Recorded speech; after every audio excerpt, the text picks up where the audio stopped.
Paris 2024 prend forme à Meudon autour du sport dans l'Antiquité avec des Olympiades dignes des premiers Jeux d'Athènes. Organisatrice de cet événement exceptionnel, la cité scolaire Rabelais a accueilli les élèves latinistes et hellénistes des collèges Bel Air et Armande Béjart. 160 élèves de la 3e à la terminale étaient rassemblés autour d'épreuves sportives. Ces Olympiades avaient un double objectif, découvrir des sports antiques et soutenir les élèves dans leur pratique des langues anciennes tout au long du parcours scolaire. On espère retrouver un maximum de latinistes et hellénistes au lycée. Nous avons des effectifs au lycée très importants cette année, notamment en grec. On accueille 32 élèves en seconde. C'est assez inédit. Une manière également de développer un sentiment d'appartenance à la communauté latiniste et helléniste.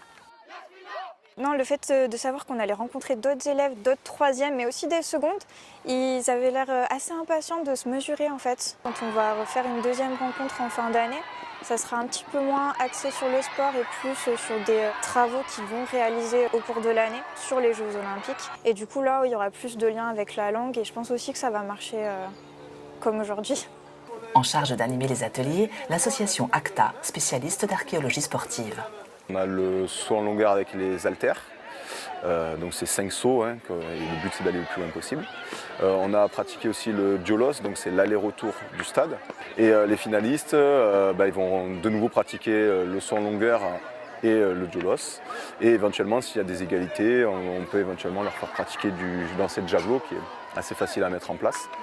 Et nous, de notre côté, on se chargera d'expliquer le lancer de disque qui existait, ainsi que les sports de combat, donc le pugilat, la boxe de l'Antiquité, ainsi que la lutte, l'orthépale.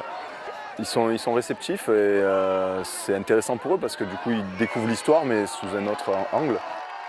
Rassurez-vous, pas de lions dans les arènes, seulement des élèves motivés par la pratique encadrée de sports antiques.